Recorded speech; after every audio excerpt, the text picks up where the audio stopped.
me, Palumbo here for Muscle Serpents Daily, guys, and I got a beautiful ball python around my neck who laid a nice clutch earlier this month. Or actually earlier last month.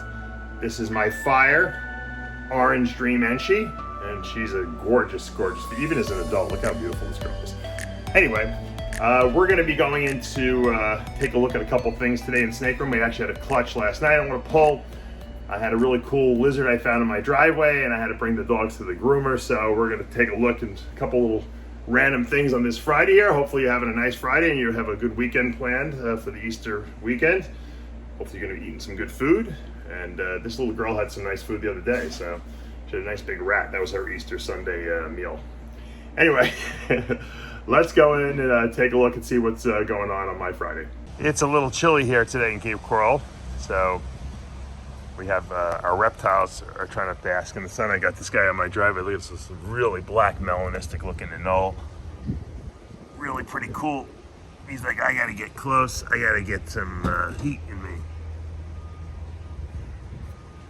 Pretty cool. And you can just look right outside your house, see a cool little reptile.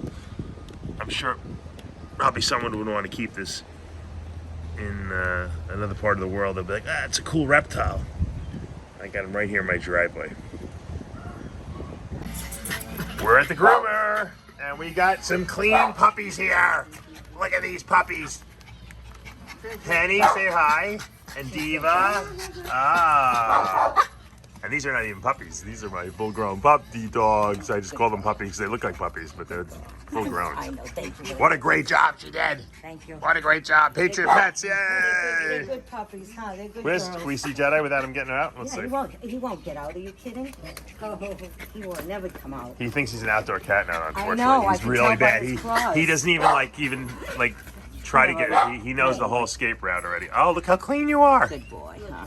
Yeah, you did. Look at how clean you are. Yeah, those are your sisters. I know they're a pain in the butt. I know. Were you a good boy today, kid? Yes, I was. Yes, I was, huh? So just keep rubbing me. I like that. Day of beauty at the groomers. We don't just do snakes and fish and turtles. We do mammals too. Stay in, honey. Get in. All right, we're heading home, guys.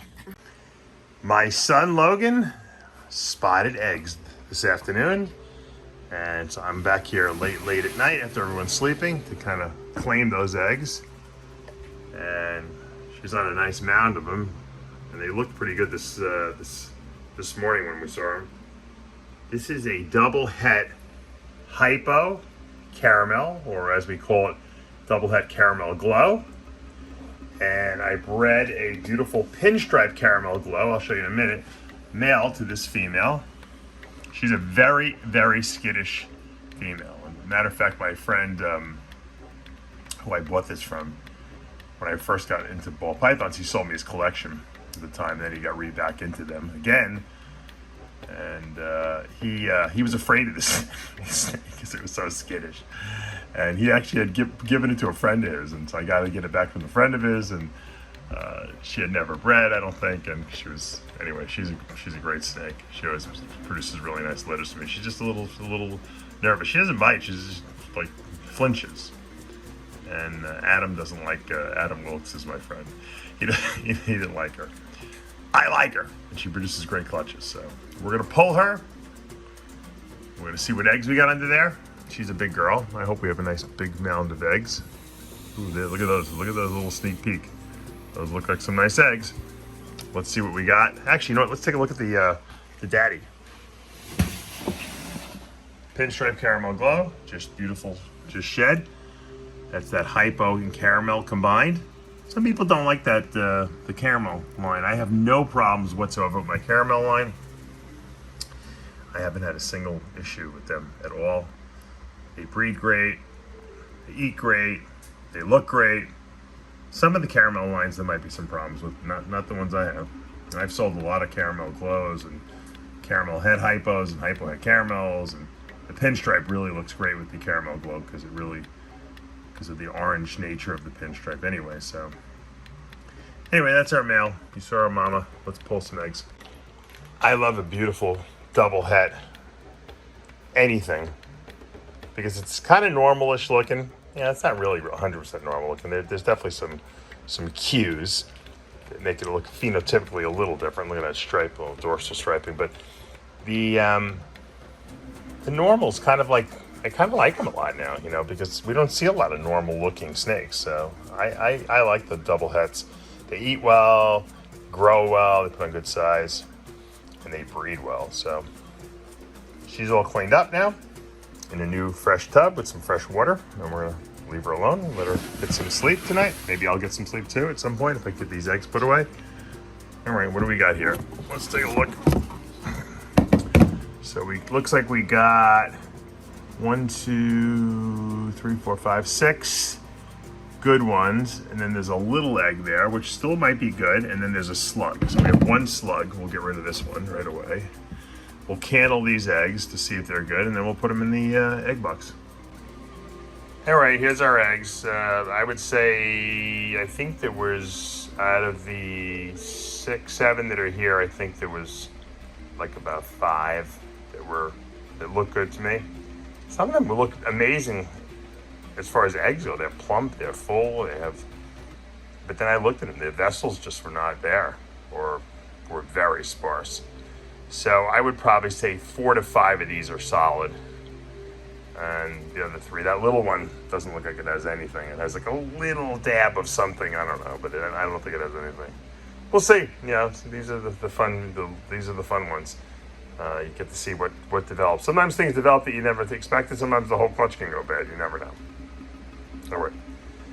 Good clutch. Let's see if there's any more eggs out here. While I'm here, I might as well check. Since I'm up at 2:30 in the morning, I might as well check and see what else I got.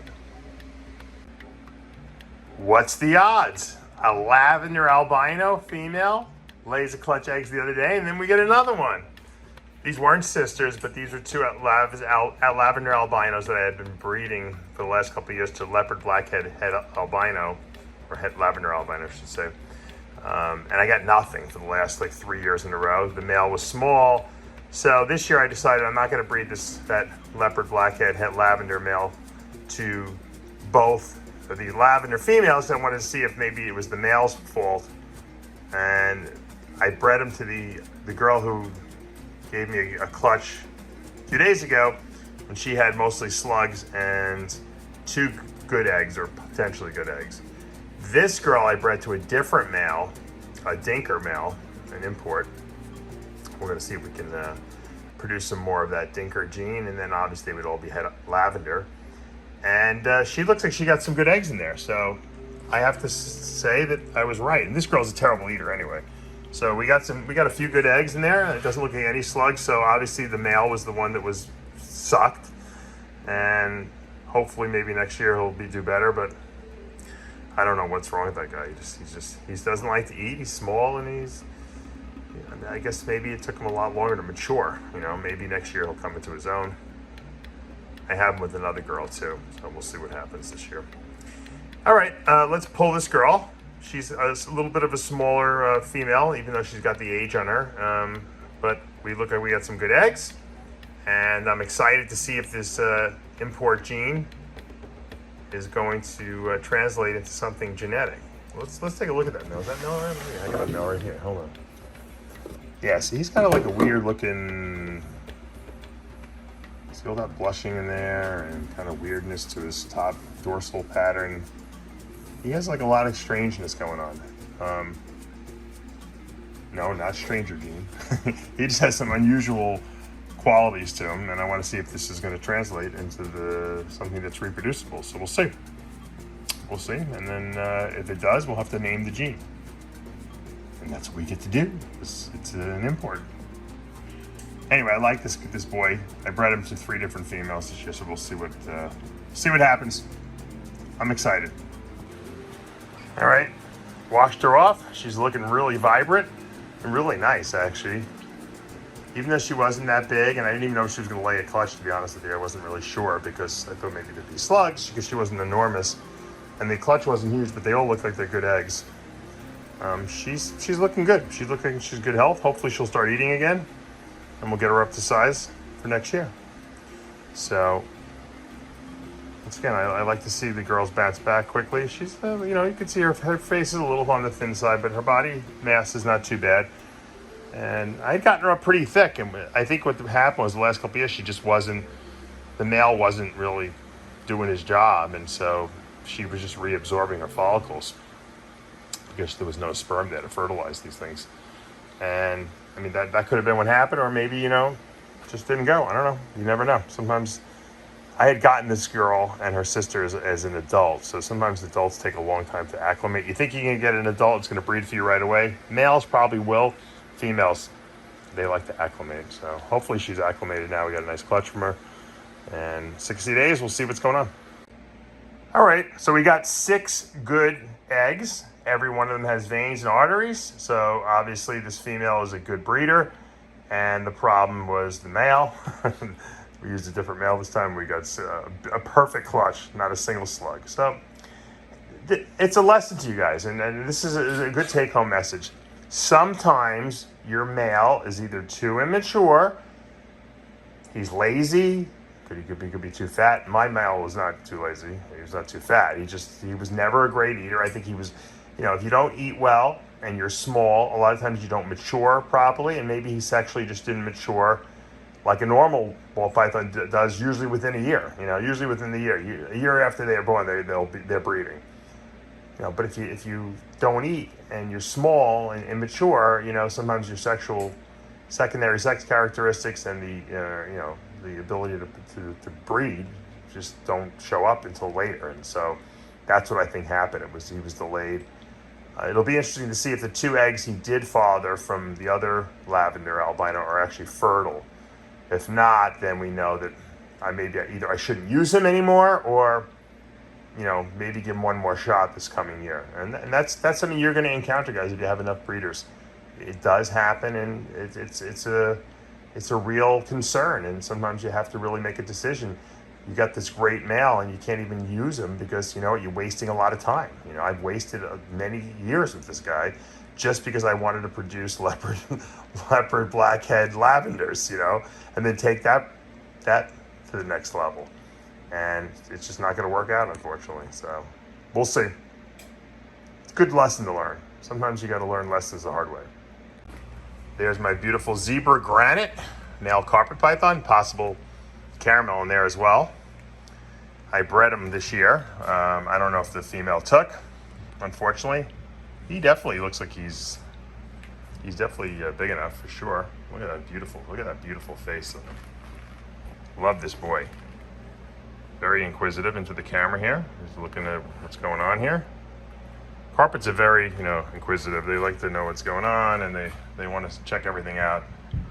I'd love to have some enclosures where I can actually showcase this guy I might set him up in a big vision cage with some bark or some kind of something he can climb on, because he's so beautiful. It's like a shame to keep him in a tub, even though he's in a good sized tub here, but and I don't overfeed him, so he's not like super big or anything like that, but he's so nice. I want people to be able to see him. I'm thinking about setting up a couple of enclosures. Once they sell my berms, you know, my berms are almost all sold, the whole collection. I have these big cages, so even though that would be overkill for a lot of these snakes, it might just look cool and set up a naturalistic setting in those cages.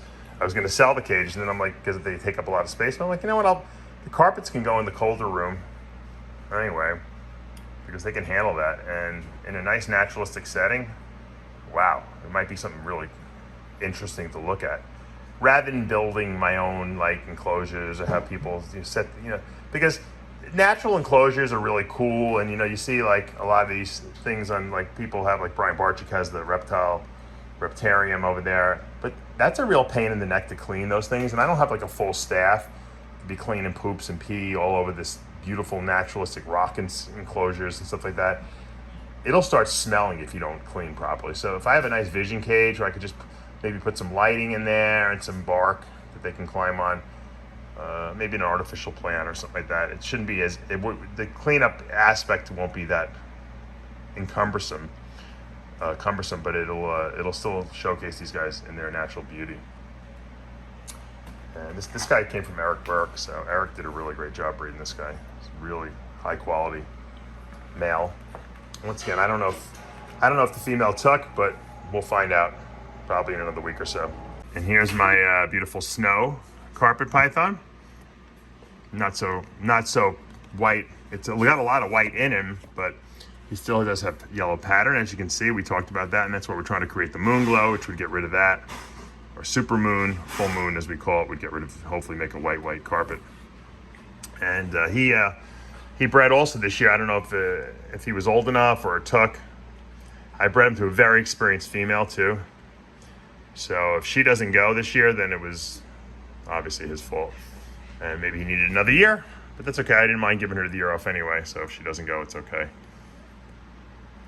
He's gorgeous too. I'd love to see him in a naturalistic setting as well. I mean, look at the colors. I mean, just I almost like him better that he has the yellow in it, because it's really, I mean, his white is super white and his yellow is very, bright yellow. There's a big distinction. He doesn't look like a yellowed out, albino that you normally see in carpets. He's very more on the white side. He's almost like a pied in a sense, but it's like a symmetrical pied. It's just his whole body's got white interspersed, but he's absolutely gorgeous. So I have some really nice male carpets, and I'm growing up some 2020s that I produced this past year. They're just starting to go through that ontogenetic color change, so probably in another couple of weeks I'll show you what they actually look like, and we'll know if we got a moon glow or not. The moon glow that I thought is a moon glow, I think it's going to be a snow, and the one that I thought was a snow might actually be the moon glow, so we'll explore that a little bit next week. All right, that's going to do it for today. I hope you enjoyed today's video. We took a little look at the clutch we pulled. We took a look at some cool carpet python males that I have, and you got to see my little teacup dogs. Everyone thinks, big bodybuilders should have these big monster dogs. I like to do the opposite of what people think. That's the key. Always keep people guessing. Do what you like. Don't worry about what anyone else is doing, and you'll be a happy and successful person. All right, I hope you guys have a great weekend planned. You know what to do. Hit that subscribe button, turn on your notifications, hit the like button. We'll see you back Monday morning.